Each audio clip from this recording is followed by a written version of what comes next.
कहते हैं एकेडमिक्स ने, एकेडमिक नॉलेज ने मुझे यहाँ तक हेल्प किया, मुझे scientific bent of mind provide करा, मुझे मालूम पड़ा कि क्या चीज़ फेक हो सकती है और क्या चीज़ रिलायबल हो सकती है। इसमें मैं डिस्टिंग्विश कर पाया because of my academic excellence and because of my academic knowledge.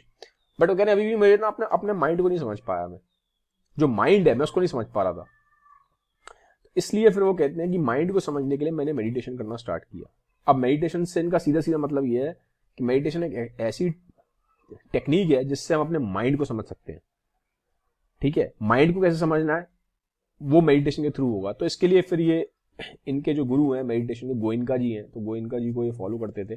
तब ये वहाँ पे गए, विपस्सना उन्होंने करी। ठीक है, विपस्सना एक मेडिटेशन की टेक्निक है जो भगवान बुद्ध के टाइम से फॉलो की जाती आ रही है, जिसमें आपको अपनी ब्रेथ पे फोकस करना पड़ता है।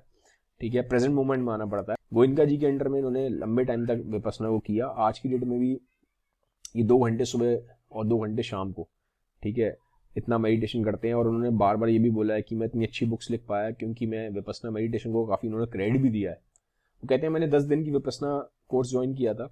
विपस्सना के 10 दिन में मैंने अपने माइंड के बारे में और अपने बारे में उतना जान लिया जितना मैं पूरी जिंदगी में नहीं जान पाया।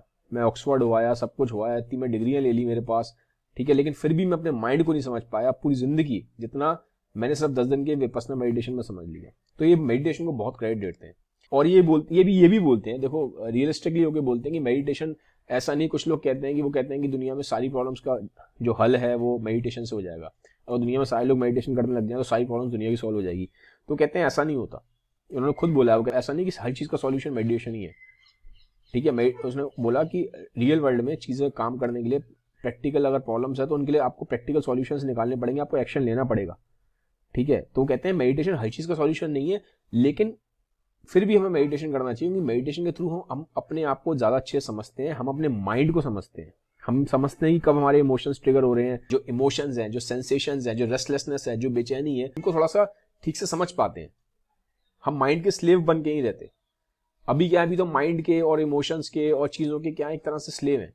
तो कहते हैं विद टाइम आप अपने माइंड को अच्छे समझ पाओगे with the help of meditation. हमारे पास टाइम भी कम है, वो कहते हैं, क्योंकि आने वाले टाइम में वो कहते हैं एल्गोरिथम्स, कंप्यूटर की एल्गोरिथम्स आपको ज्यादा बेटर समझ लेंगी इन कंपैरिजन टू कि आप अपने आप को अच्छे समझ पाओ। और ये उन्होंने बोला भी है कि बहुत लोग दुनिया में अपने आप को अच्छे समझते नहीं है, उन्हें डिल्यूजन होता है कि वो अपने आप को बहुत अच्छे समझते हैं, बट वो समझते नहीं है।